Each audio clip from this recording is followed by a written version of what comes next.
코로나가 있으면서부터 뭐 돈이 있어도 사람 구하지 못하는 상태고.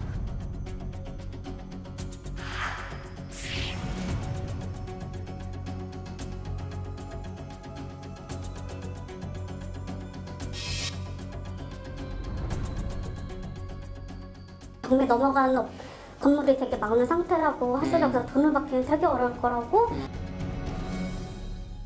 본격적인 영농철을 맞아서 농민들은 눈코 뜰 새 없이 바쁜 하루를 보내고 있을 시기이죠. 그런데 어째선지 농가들이 깊은 한숨만 쉬고 있다고 합니다. 웃돈을 주고도 사람을 구하지 못할 만큼 심각한 인력난을 겪고 있기 때문입니다. 코로나19로 농촌의 인력 부족 문제가 더욱 심각해졌다며 태안의 한 농민이 이럴 수 이슈에 답답함을 호소해 왔습니다. 예, 태안에 사는 강항식입니다. 꽃농사를 짓고 있고요. 지금 농번기에 일손이 없어서 지금 답답합니다. 어떻게 하면 좋을까요?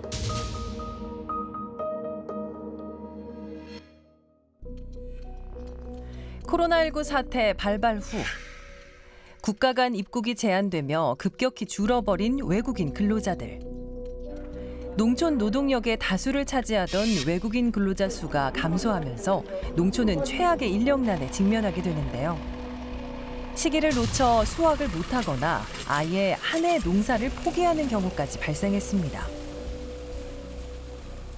그리고 올해도 그 피해는 이어지고 있습니다. 튤립 농사에서 가장 중요한 뿌리 수확이 한창인데요. 시기를 놓치면 안 되기에 그 어느 때보다도 일손이 절실합니다. 지금 사람이 너무 없어가지고 우리 어머님들도 내일 어디서 바닷가에서 일하시는 어머님들까지도 좀 어떻게 부탁 사정을 했는데 그만큼 농촌 인력이 심각한 부분이고 우리들도 몸소 지금 현재 그런 상황이 닥쳐 있으니까 답답해하죠. 농업의 많은 부분이 기계화되며 업무량을 줄이고 있다지만 아직까진 섬세한 손길을 필요로 하는 작업이 많습니다.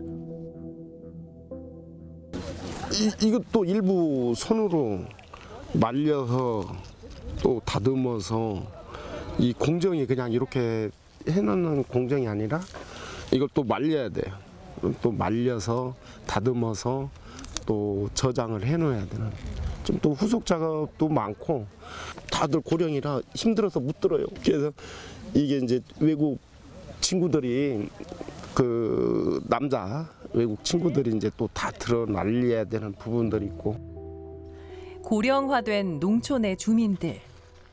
부족한 인력 문제의 대책으로 현재 고용노동부와 법무부 산하로 외국인 근로자 공급 사업이 운영되고 있는데요.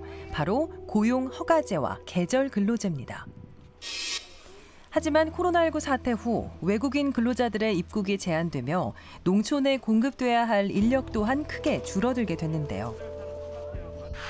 고용허가제 외국인 근로자 입국 현황 조사 결과 2019년 한 해 동안 5만 명 이상 입국했지만 2020년과 2021년엔 5분의 1 가까이 감소했고 올해의 현황을 살펴봐도 여전히 입국 인원은 턱없이 부족한 상태입니다. 심지어 외국인 근로자를 배정받은 농가들도 입국 지연이 이어지며 기약 없이 기다리고만 있다는데요. 작년 10월에 4명 배정을 받았는데 기약 없다라고 합니다. 그저께 답답해서 전화했더니 아직 연말이나 될까요? 그런 쪽으로 얘기를 하더라고요. 그래서 무한정 기다릴 수는 없다. 2021년 11월부터 입국 정상화가 공표돼 기대를 가졌던 농민들은 무기한 대기 상황에 답답함을 호소하고 있습니다. 입국 제한이 시작된 2020년 7천여 명 대비 3배가량 늘어 현재 2만 7천여 명의 외국인 근로자들의 입국이 지연된 상황. 본격적인 농번기를 맞았지만 배정된 외국인 근로자의 약 70%가 아직도 입국하지 못한 겁니다.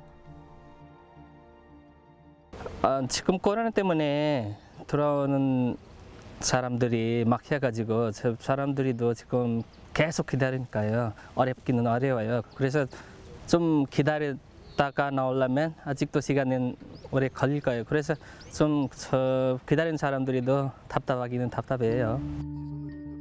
농가도 외국인 근로자들도 답답함을 호소하는 상황. 농업계에선 농촌 지역의 일손 부족 해소를 위해 입국 절차 간소화 등 추가 조치가 필요하다는 지적이 나오고 있습니다. 저희들도 지금 골머리 아파요. 추가로 더 신청하고도 싶고 또 군 행정에다가도 뭐 계절별 외국 근로자를 신청을 좀 하고 싶다 이제 통화를 했는데 거기도 희망을 그냥 가졌다가 그냥 놓고 결국에는 원천적인 그 외국 근로자 신청은 밀려 있는 친구들이라도 좀 해주면 숨통이 좀 조금이나마 좀 트이지 않을까 이렇게 생각을 하고 있어요. 고용노동부를 통해 고용 허가제 외국인 근로자들의 입국 일정을 확인해봤습니다. 작년 11월부터 이제 입국 전에 PCR 검사 결과가 음성이고 뭐 예방 접종을 이제 완료한 것을 전제로 모든 송출국에서 입국을 허용하고 그다음에 일주별 입국 인원이 제한된 것도 해제되어서 지금은 사실상 입국이 이제 정상화되었다고 저희가 보고 있고 현 시점에서는 지금 입국을 예측하기가 상당히 좀 어려운 상황이라 송출국 현지 사정이나 코로나 상황이 워낙 가변적이다 보니 저희가 당초에 농가에 이때쯤 받으실 수 있을 거라고 안내를 드렸다가 또 상황이 바뀌어서 이게 지연된다든지 이런 부분이 계속 발생을 하고 있어서 항공편 등의 어려움으로 인해 원활하게 공급되기까진 시간이 걸릴 수밖에 없다는 답변. 곧 수확을 앞둔 농가들은 국내에서 인력을 찾아야 하는 상황인데요. 문제는 부족한 인력만큼 치솟은 인건비입니다. 현재 코로나 때문에 실제로 많은 그 외국인 계절 근로자라든지 고용허가제로 들어오는 인력들이 실제로 들어오지를 못해 있고 이미 들어왔던 분들도 정식적으로 들어온 허가제를 들어오거나 계절 근로자 들어온 분들이 다른 데로 이동을 합니다. 왜냐하면 인력회사에서 하루 품값이 높기 때문에 그쪽으로 이동을 하고 있고 실제 농가에서 상시적으로 고용하려고 한다고 한다면 그 소개비가 한 번 고용할 때마다 한 40에서 60만 원 정도는 지급하고 50% 정도 폭등을 해 있습니다. 6월은 마늘과 양파 수확기로 일손이 많이 필요한 시기인데요. 한국농업경영인연합회 태안연합 회장의 농가도 곧 수확을 앞두고 있습니다. 코로나 오기 이전에는 그래도 사람 구하기는 그래도 원만하게 쉬웠었는데 코로나가 있으면서부터 인력난이 이제 한층 더 심각해진 거죠. 더군다나 뭐 돈 있어도 사람 구하지 못하는 상태고 심지어 지금 마늘만 잡았다 하면은 외국인이든 내국인이든 뭐 15만 원 이상 줘야 되고 또 거기다가 뭐 새참이라든지 점심까지도 해주면 뭐 17, 18만 원 정도. 더 큰 문제는 높아진 인건비를 감수하더라도 인력을 구하지 못하는 경우인데요.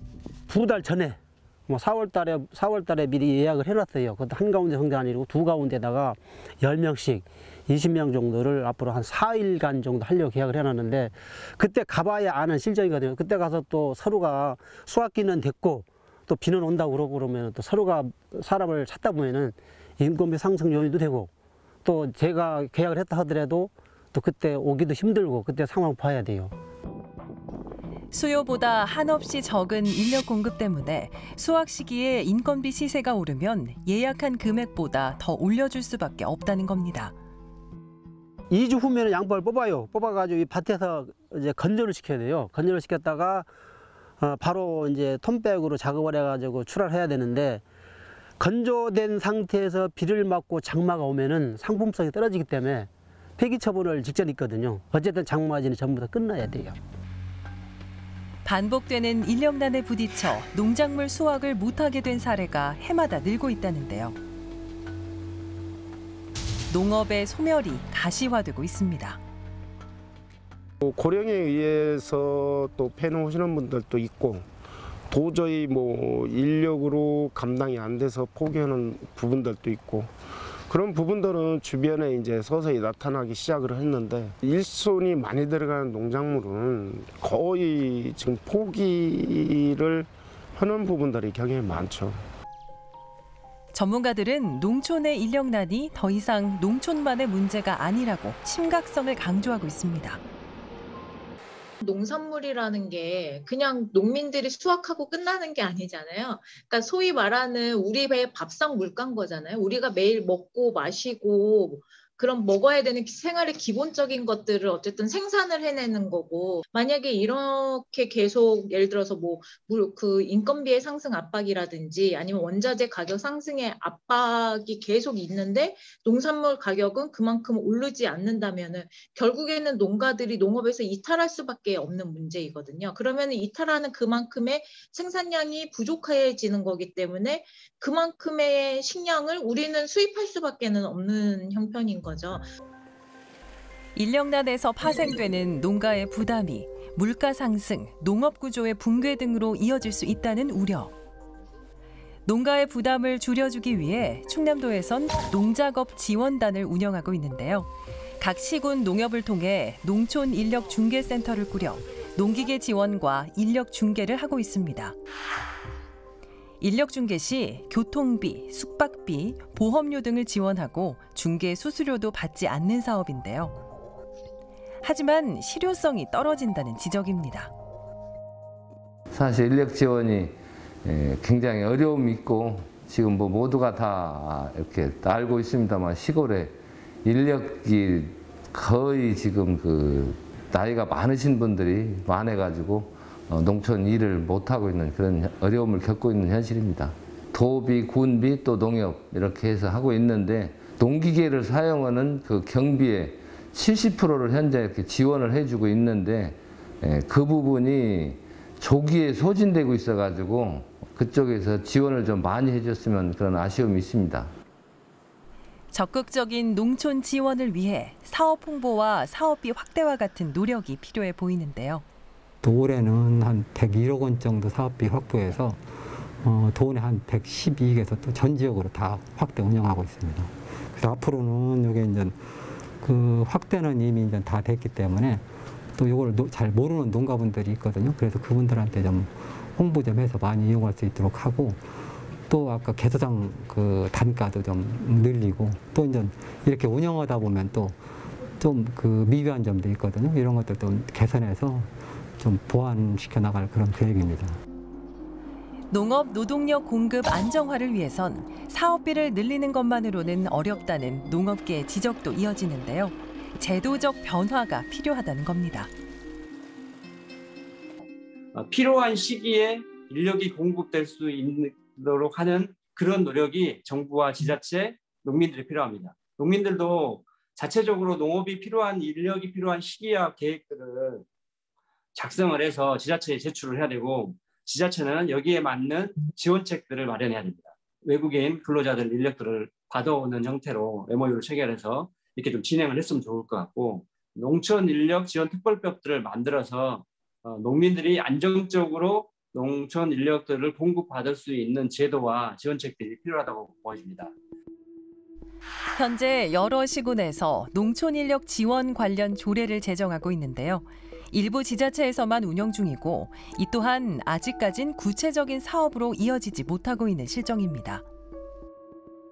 지금 현재는 인력 정책, 그러니까 농업 부분의 이러한 노동력 정책, 인력 정책이라는 것이 시도 단위에서 그다음에 중앙정부 단위에서 계획이 수립되지가 않아요. 이 계획을 세울 의무가 없어요. 인력 정책을 어쨌든 수립할 수 있게끔, 만약에 그게 조례가 되든 아니면은 시행령이 되든 아니면은 법률이 되든지 간에 어떠한 근거를 갖추면은 통계 구축이라든지 이런 내용들이 다 들어갈 수가 있거든요. 그러면은 그러한 것들이 매년 쌓인다라고 한다면은 인력 문제를 보다 효율적으로 접근할 수 있을 거라고 생각이 들어요. 코로나19로 인해 찾아온 최악의 농촌 인력난. 하울뿐인 지원 사업이 아니라 근본적인 문제 해결을 위해 고민하는 지자체와 정부의 노력이 그 어느 때보다 절실합니다.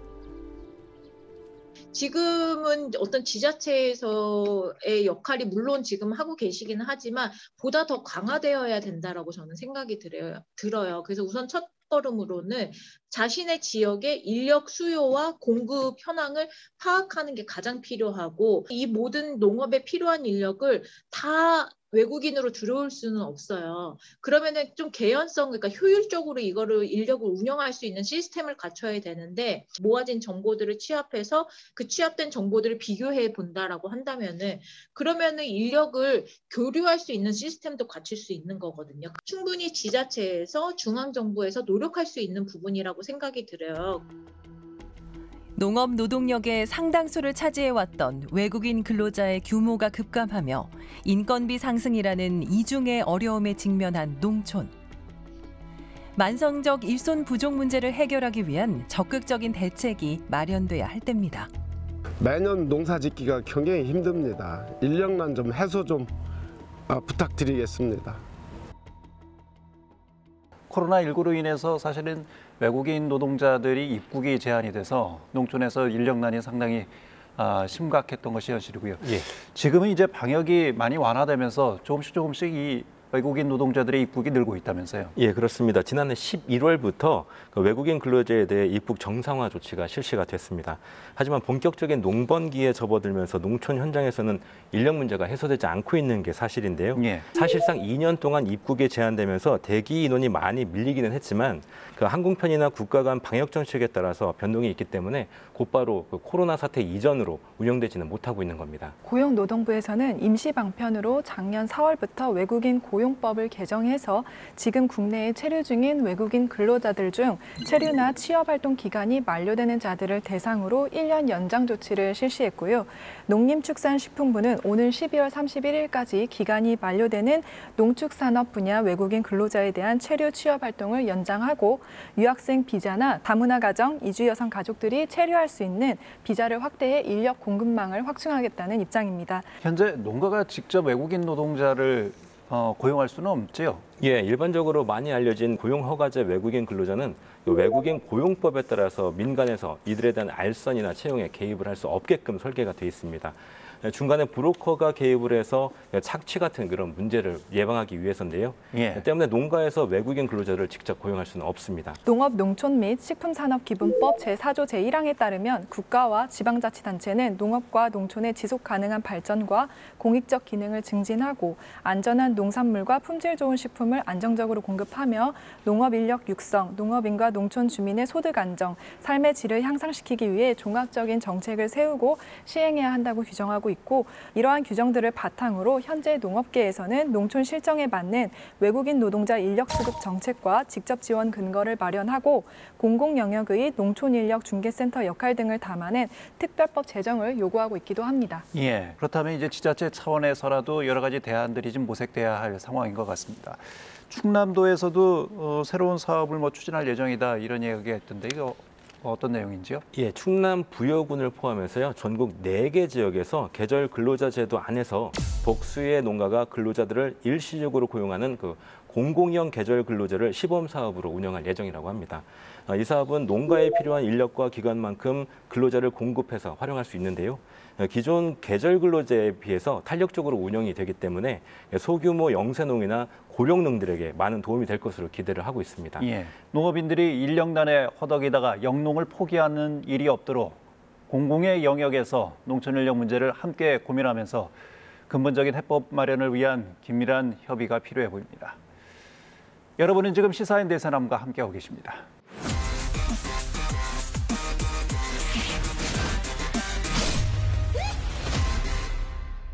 집값이 천정부지로 치솟은 상황에서 조금이나마 저렴한 전세를 찾으려는 20, 30대 사회초년생들이 늘고 있습니다. 문제는 이런 세입자들을 대상으로 한 전세 사기도 잇따르고 있다라는 이야기인데요. 이른바 깡통전세 사기 사건으로 불리는 전세 보증금 먹튀 사고로 우리 지역 많은 청년들이 고통을 겪고 있다고 합니다.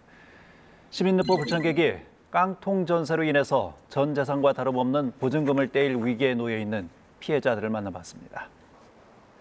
이자 부담 때문에 많은 분들이 월세보다는 전세를 선호하죠. 특히 목돈이 부족한 청년이나 신혼부부는 금융기관으로부터 대출을 받아 전세 보증금을 마련하는데요. 하지만 어렵게 마련한 이 전세 보증금을 한순간에 날릴 위험에 처한 이들이 있습니다. 30살 오인수 씨는 지난 2019년 11월 대전 지역의 한 신축 다가구 주택에 전셋집을 얻었습니다. 전세 가격은 8,800만 원. 신축 건물인데다 가격도 적당하다고 생각한 인수 씨는 부족한 자금을 중소기업, 취업청년 전세자금 대출 제도의 도움을 받아 계약을 맺었습니다. 가족의 새로운 보금자리를 마련했다는 기쁨도 잠시. 계약이 끝나는 시점이 이제 작년 8월이라서 집주인한테 연락을 했었는데 이제 연락이 안 되는 걸 보고 나서 등기부등본을 떼보니까 이제 경매가 진행되는 상태였었습니다. 자신이 살고 있는 건물이 이른바 깡통전세 물건이었다는 것. 깡통전세란 통상 주택담보대출 금액과 세입자의 보증금 합계가 집값과 비슷하거나 집값을 넘어가는 주택을 말하는데요.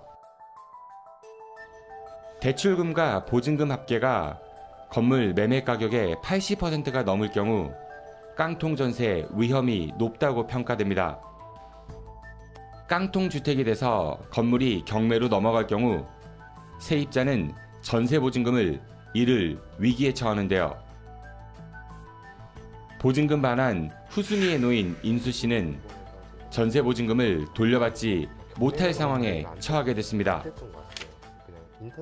저는 이제 그 처음에 부동산하고 계약을 했었을 때 여기 제가 사실 첫 입주자였었거든요. 근데 대출이 좀 늦게 나온다고 했어서 이제 미리 좀 계약을 해놓고 이제 대출이 빨리 나온다고 해서 다시 한번 계약을 했었어요. 그때 그래가지고 두 번 계약을 했었던 거죠. 이걸 첫 번째 계약을 한 걸로 치면은 사실상 여기 제가 1순위로 있었는데 두 번째 계약을 하고 나서는 이제 후순위로 확 밀렸던 거죠. 근데 그 사이에 이제 어쨌건 재계약을 했었으면은 공인중개사는 이거에 대해서 저한테 선순위가 이렇게 있다, 뭐 보증금 이만큼 있다라는 거에서 공지를 해줘야 되는데 뭐 임대인도 뭐 공인중개사도 아무것도 저한테 알려주지 않았어서 이제 저는 그것도 모른 채로 다시 계약을 이제 하게 됐던 거죠. 인수 씨에게 이 집을 중개했던 부동산을 찾아가 봤습니다. 자리를 비운 상태여서 전화로 당시 상황을 물어봤는데요. 설명을 다 해드렸어요. 세입자분은 잘 못 들었다고 하시던데. 그 입장 차이 같아요. 그쪽에서 그렇게 얘기를 하지만 저희는 다 얘기해드렸고, 아니 저는 할 말이 없어요. 자신이 중개했던 세입자가 곤경에 처했음에도 책임을 회피하는 듯한 인상을 보이고 있는 공인중개사. 인수 씨처럼 전세보증금을 잃게 될 처지에 놓인 또 다른 피해자도 만나보았습니다. 현재 이 세입자가 살고 있는 다가구 주택은 경매로 넘어간 상태였는데요. 올해 3월에 갑자기 문자가 하나 왔어요. 그 건물주가 바뀌었다고. 그래서 너무 이상해가지고 등기부등본을 떼봤더니 거기 이제 다른 건물주로 작년 11월에 변경이 되었고 올해 1월부터 그 가압류가 전부 다 들어와 있더라고요. 지금 현재 이제 그 경매 안내까지 받은 상태거든요.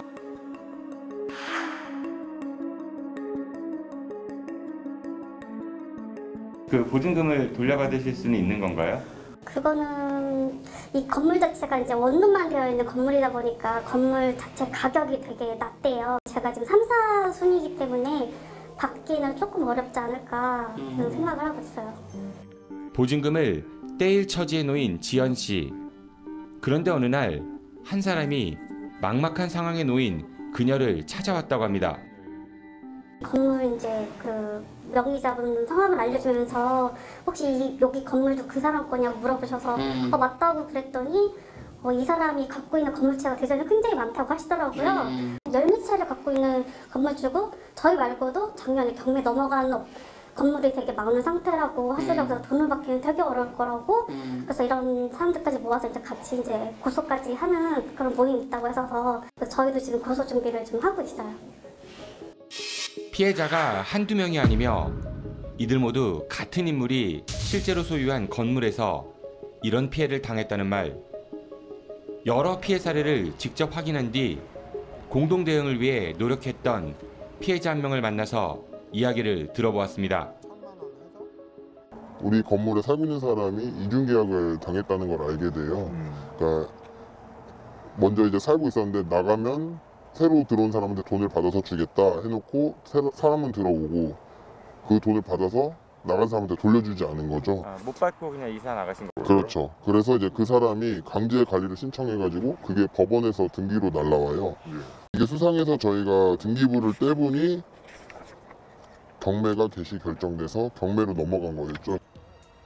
인터넷에 피해 내용을 올렸다가 비슷한 피해를 본 사람들을 알게 됐는데 각자 당한 피해 내용을 공유하는 과정에서 모든 건물의 실제 소유주가 동일한 사람이라는 걸 알게 됐다고 합니다. 그 사람들이랑 모여서 이 건물주 집으로 한번 가보자. 계약서에 써있는 집으로 가보자. 해서 갔더니 주소지는 허위.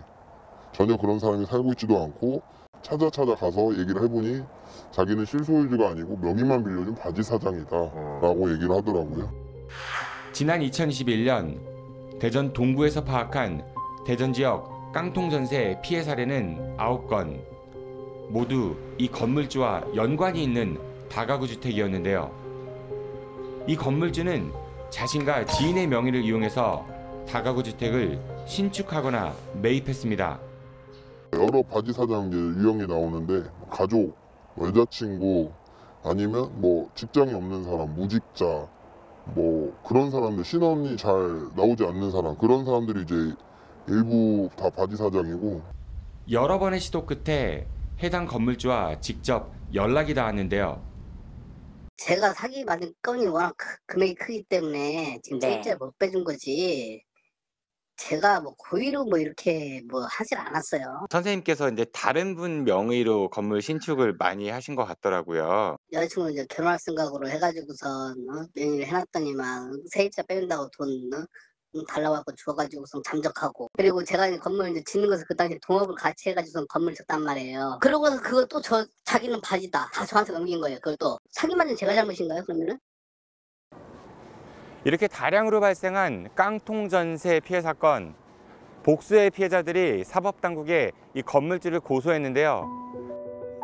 하지만 경찰의 더딘 수사 속도에 피해자들의 속은 까맣게 타들어갑니다. 저희가 이제 파악한 것만 대전에 9채, 그 다음에 청주에 2채 일단 저희가 알고 있고요. 저희가 고소한 시점은 2021년 한 7월 정도에 고소를 시작했는데 뭐 사실 이제 형식적인 문자만 계속 수사 진행 중이다라고만 오고 있고, 그렇게 진행되고 있는 와중에도 이 사람이 다른 바지 사장을 이용해서 계속 건물 짓고 계속 피해자가 늘어나고 있는 상황이죠. 피해자들의 고소 이후 1년 가까이 수사가 이어지고 있는데요. 현재 이 사건을 담당하고 있는 대전경찰청의 수사 진척 상황을 확인해 보았습니다. 상당 부분 수사는 진행됐는데요. 일부 좀 보완할 부분들이 있어서 수사 속도가 좀 너무 더딘 거 아니냐, 피해자분들은 그렇게 호소를 좀 하시거든요. 여러 군데 사건이 접수돼서 그 사건들을 다 시경찰청으로 가져왔습니다. 이게 한 건씩 이렇게 분리해서 하면은 혐의 입증하는데도 조금 어려움이 있고, 여러 수사관들이 이렇게 달라붙어서 그 사건에 중점을 둬서 수사를 진행하고 있습니다. 문제가 생겨서 건물이 경매 처분되면 돈을 빌려준 금융기관과 전세보증금을 낸 세입자들은 정해진 순서에 따라 돈을 돌려받을 수 있습니다. 그런데 피해를 당한 상당수 청년과 예비 신혼부부들은 건물주나 공인중개사로부터 자신들보다 앞순위에 있는 채권에 대해 제대로 고지받지 못했고, 그래서 보증금 반환 후순위로 밀려 돈을 돌려받지 못할 처지에 놓여 있다고 주장합니다. 먼저 등기부등본을 확인해서 선순위 담보 금액이 유사 부동산의 매매 금액 가격이랑 또는 경매 낙찰 가격 대비 안전한 범위에 있는지 확인하는 것이 중요하고요. 그다음에 전세 보증 보험이 가능한지도 확인하면서 동시에 전세 보증 보험을 발행할 수 있는 보증 기관도 임대인에게 직접 확인할 수 있는 그런 제도적 장치도 보완될 필요가 있다고 생각합니다. 깡통 전세 피해는 지속적으로 발생하고 있지만 부동산 임대차 거래 경험이 부족한 사회초년생들이 이를 사전에 파악하기가 쉽지는 않은데요. 20, 30대 사회초년생들에게는 전 재산과 다름없는 전세보증금. 하지만 이번 일로 거액의 빚을 고스란히 떠안게 되면서 취업과 결혼, 내 집 마련 계획의 꿈도 물거품이 될 처지에 놓이게 됐습니다. 지금 이제 이자도 내야 되고 이제 계약이 이제 대출 만기가 되면은 저는 이제 이 돈을 당장에 돈을 갚아야 되는데 이 돈을 왜 갚아야 되는 건지 내가 잘못한 건가? 대전 지역 청년들의 목돈을 내버린 깡통 전세 피해 사건. 수사가 제속도를 내지 못하면서 피해자 수가 100여 명을 육박하고 있는데요. 경찰의 신속한 수사와 함께 제도적 허점에 대한 보완이 필요해 보입니다. 피해자들의 이 막막한 심경이 느껴집니다.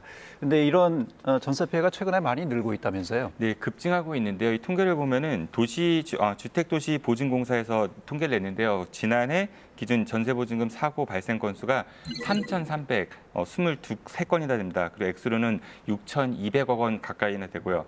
집주인이 전세금을 돌려주지 않아서 그래서 이 주택보증공사에서 대신 갚아준 금액도요. 2019년에 3,442억 원, 그리고 2020년에 4,682억 원 증가치세죠. 그러다가 작년에는요 6천억 원이 넘는 그런 금액을 보증공사에서 대신 갚아줬습니다. 민원 한 건이 한 건물의 모든 세대를 대표한다는 점을 고려를 한다면 피해자 수는 어림잡아서 100여 명 안팎에 이를 것으로 추산이 되네요.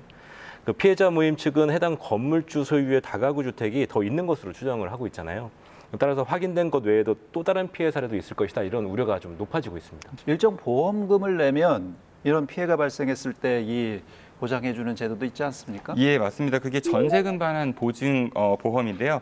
이걸 가입하면은 나중에 이제 집주인으로부터 보증금을 못 받았을 때 보증기관으로부터 대신 보증금을 반환받을 수가 있습니다. 다만 이제 어떤 문제가 있냐면은 이 집이 예를 들어서 금융기관의 대출이나 아니면은 전세 보증금이 너무나 많다. 그런 경우에는 보증기관에서 이 보험 가입을 제한할 수 있거든요. 그래서 이런 다가구 주택 세입자들은 이 보험을 가입하는 데 상당히 좀 어려움도 있습니다.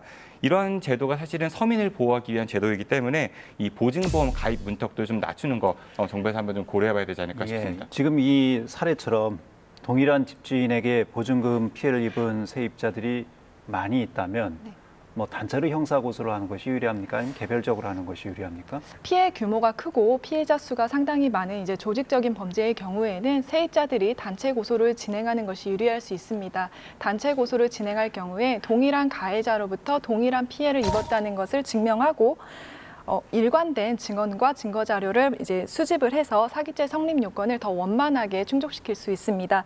또한 피해 금액이 클수록 예상 형량이 높아지기 때문에 가해자에게 심적 부담감을 줄 수 있고 그 결과 피해 회복에 협조적인 태도를 보일 가능성도 있습니다. 수사 기간에 강도 높고 신속한 수사도 기대할 수 있기 때문에 유리하다고 하겠습니다. 세입자는 아무리 좋은 전세 매물이라도 조급하게 서두르지 말고 필요한 정보는 꼼꼼히 확인해서 피해를 예방해야 할 것 같습니다. 또한 전세 피해 예방 지원의 종합적인 대책 마련도 필요해 보입니다. 대전 세종 충남 지역민들의 관심과 제보로 만들어지는 시사인 대세남, 전화와 이메일을 통해서 여러분의 제보를 기다리고 있습니다.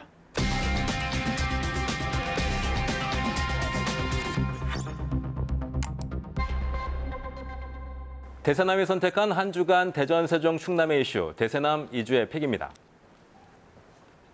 첫 번째 픽은 논산 출신 추기경입니다. 교황청은 우리 지역 논산 출신으로 천주교 대전 교구장을 지낸 유흥식 라자로 대주교를 지난달 말 추기경에 선임한다고 발표했습니다. 한국인 첫 교황청 장관 임명 11개월 만에 기쁜 소식인데요. 1951년 논산에서 태어난 유흥식 추기경은 1979년 이탈리아 로마에서 사제 서품을 받은 것을 제외하면 줄곧 지역에서 활동을 펼쳐왔는데요. 83년 귀국 후 대전교구 대흥동 주교자 본당 보좌를 시작으로 대전 카톨릭회관 관장과 대전 카톨릭대 교수, 총장을 거쳐서 2005년부터는 대전교구장 직무를 수행해왔습니다. 많은 분들이 한국인 첫 교황청 장관에 이어서 추기경으로 서임된 것 자체가 한국 천주교의 위상을 높인 것이라고 말을 하고 있는데요. 유흥식 신임 추기경의 서임식은 오는 8월 27일 바티칸 현지에서 진행될 예정입니다. 두 번째 픽은 온통 파랑에서 온통 빨강으로 꼽았습니다. 역대급으로 낮은 투표율 속에 지난주 막을 내린 지방선거, 대전, 세종, 충남 3개 광역단체장과 국회의원 보궐선거는 국민의힘이 다 가져갔고요. 대전과 충남 기초단체장의 경우는 대부분 국민의힘이 휩쓸었습니다. 지난 민선 7기, 광역부터 기초까지 온통 파랑에서 이번 민선 8기는 온통 빨강으로 뒤바뀐 겁니다. 이른바 텃밭 가꾸기, 과연 국민의힘이 잘한 걸까요? 아니면 민주당이 못한 걸까요? 아무튼 영호남 지역 구도 속에 민심의 향배를 가늠할 수 있는 충청권에서 국민의힘이 압승을 거두면서 윤석열 정부와 여당은 국정 운영에 탄력을 받게 됐습니다. 대세남 이주의 픽이었습니다.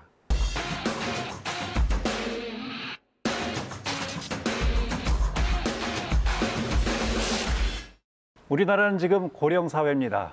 하지만 3년 후면 65세 이상의 인구가 1,000만 명을 넘어서면서 전체 인구의 20% 이상을 차지하는 초고령 사회에 접어들게 되죠.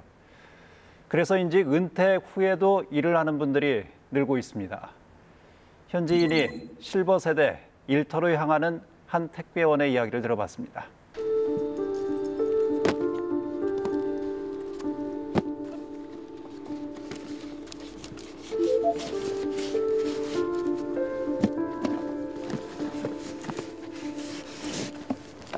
지금 8개동을 해서 약 450 내지 500세대를 하고 있습니다. 170에서 180개까지 하고 있죠.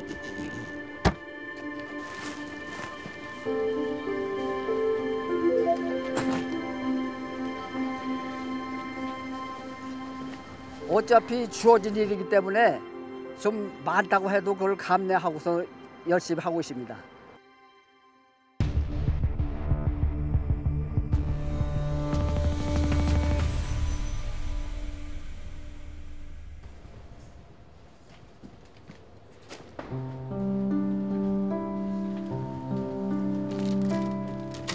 저는 75세대는 임성빈이라고 합니다. 저는 실버 택배를 올해 6년 차 하고 있어요. 정년 퇴직을 하고서 나이가 이제 60대, 70대로 이게 진입을 하다 보니까 일자리를 차지해갔더라고요. 국가적인 차원에서 노인 일자리 창출이라고 해가지고 그런 일자리 마련하는 그런 팀이 생겼어요. 그래서 거기를 제가 방문을 했습니다. 우리 같은 사람도 여기 일할 수 있습니까? 이렇게 말씀을 드려보니까 시켜보겠습니다. 이렇게 얘기를 하면서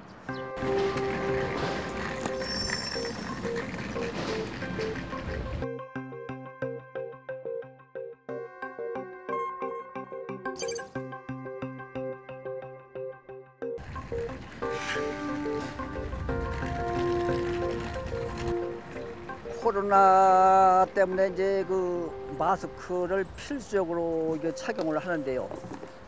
이 캐리어 운반하는 그 택배 운반하는 캐리어 이걸 끌고서 다니기에는 참 숨이 벅차요. 숨이 가쁘고 잠시 이걸 벗으면 주민들이 당신은 상식도 없는 사람이냐고 실책을 합니다.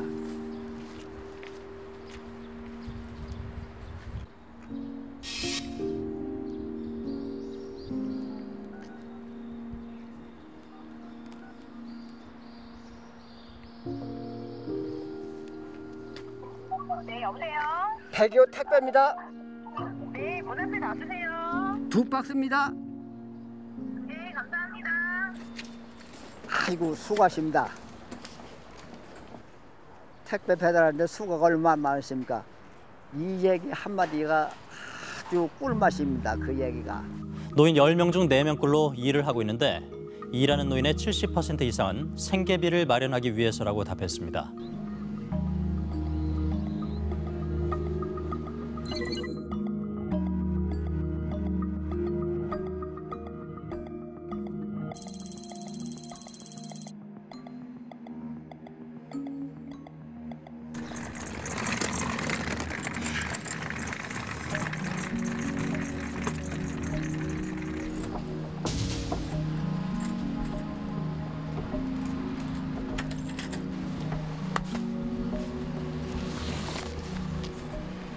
택배 하나가 크고 작고 간에 900원씩 600원씩이에요. 보조금이. 그래서 그것까지 합하면 한 120만 원 정도 이렇게 받고 있어요.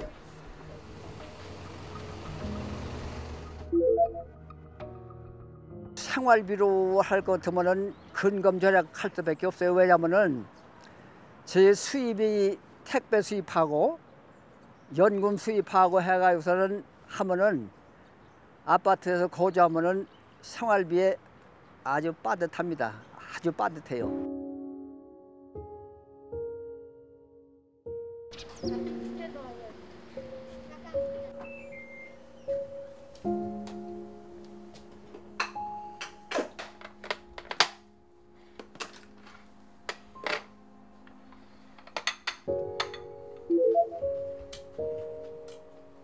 노인연금이라고 하는 것은 지금 아파트 소유하고 있으면 뭐 2억 뭐 가지고 2억 3억은 다 보통 되지 않습니까?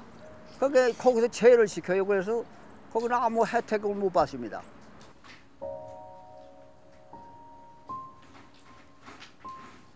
우울감을 호소하는 노년층이 늘고 있습니다. 최근 60살 이상 노인들을 대상으로 조사했더니 코로나 이후 우울증 발병 위험이 2배 가까이 높아졌다는 연구 결과가 나왔습니다.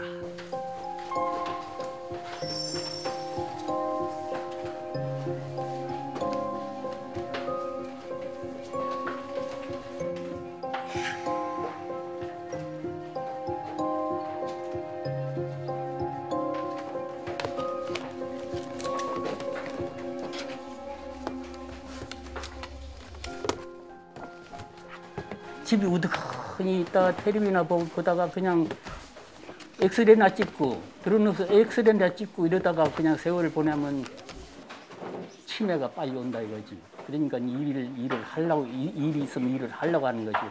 내가 건강을 허락할 때까지.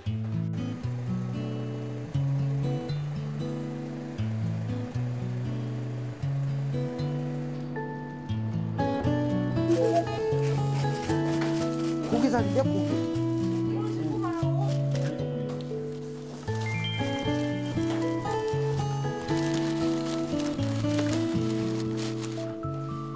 뭐 집에만 있으면 무기력하고 그냥 뭐 여기저기 아프고 그런데 여기 오니까 아무래도 건강에도 좋아요. 건강하고 여러모로 기뻐요. 어르신들 언니들하고 뭐 농담도 하고 즐겁습니다.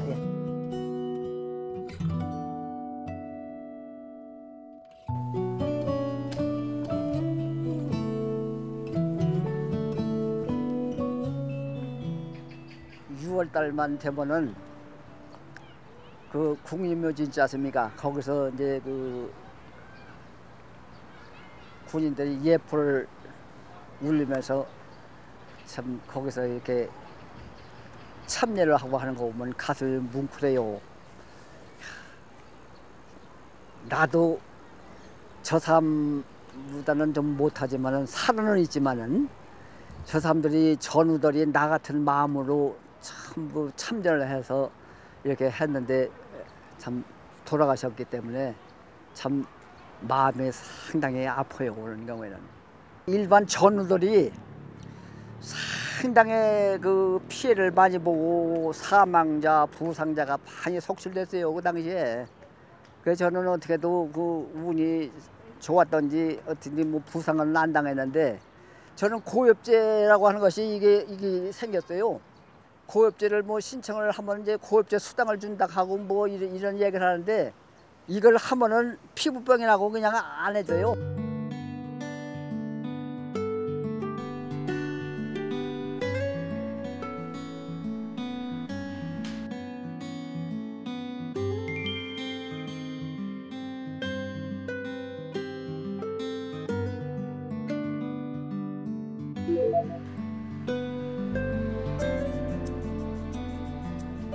택배 일이라고 하는 건 참 못 배우고 배우지 못하고 참 능력 없는 사람이 또 경제적으로 빈약한 사람이 하는 것이다 이렇게 생각할 수는 있는 사람이 간혹 있겠지요. 자기가 능력이 있으면 무슨 일이든지 일이라고 하면 무슨 일을 불문하고 자기가 찾아서 자기 적성에 맞게만 일을 하면은 그게 좋은 생각이라고 봅니다. 나는 나이에 구애 없이 능력이 있는 한 계속 하고 싶다, 이 말씀을 좀 드리고 싶습니다.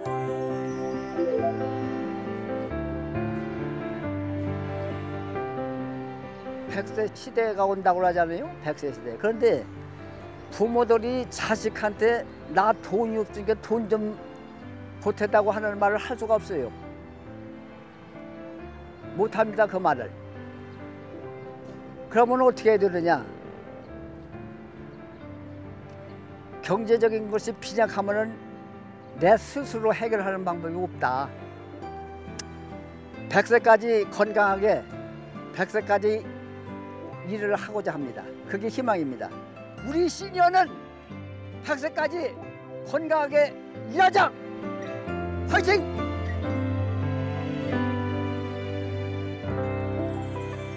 실제로 한국에 일하는 고령층 비율이 세계적으로 상당히 높다라는 통계도 있지요. 예, 그렇습니다. 한국에 일하는 고령층 비율이 2020년에 OECD 회원국 중 처음으로 1위에 올랐습니다.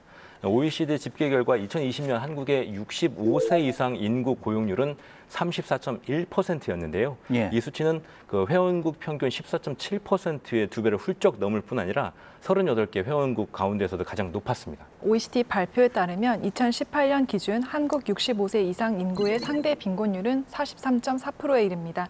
이는 OECD 국가 중 1위로 회원국 평균 15.7%에 비교하면 3배 가까이 높은 비율입니다. 은퇴하고도 일터에 나가야만 생계가 유지되는 현실이 우리나라의 고령층 고용률을 끌어올리고 있었던 셈입니다. 예, 문제는 정부가 만든 이런 공익형, 공공형 일자리 대부분이 단순 저임금 일자리에 머물고 있어서 생활의 보탬이 되기에는 좀 역부족이다 이런 지적들이 좀 있습니다. 우리나라의 노인들은 다른 나라보다 더 고달픈 삶을 살고 있다고 합니다. 집을 장만하고 부모님을 봉양하고 자녀 교육비를 대느라 노후 준비까지 할 겨를이 없었기 때문이죠. 그리고 이것은 이들이 은퇴 후에도 노동 현장을 떠나지 못하는 이유이기도 합니다. 노년의 삶을 살아가는 이들에게 일자리가 간절한 삶의 생존터가 아닌 새로운 삶을 살아가게 해주는 희망이 될 수 있도록 정부와 사회가 더 관심을 가져야 할 것입니다. 이것이 OECD 국가 중 노인 빈곤율 1위, 노인 자살률 1위라는 부끄러운 현실에 직면해 있는 우리 사회가 더 이상 외면하거나 지체해서는 안 되는 이유이기도 합니다. 시사인 대서남, 다음 시간에 뵙겠습니다.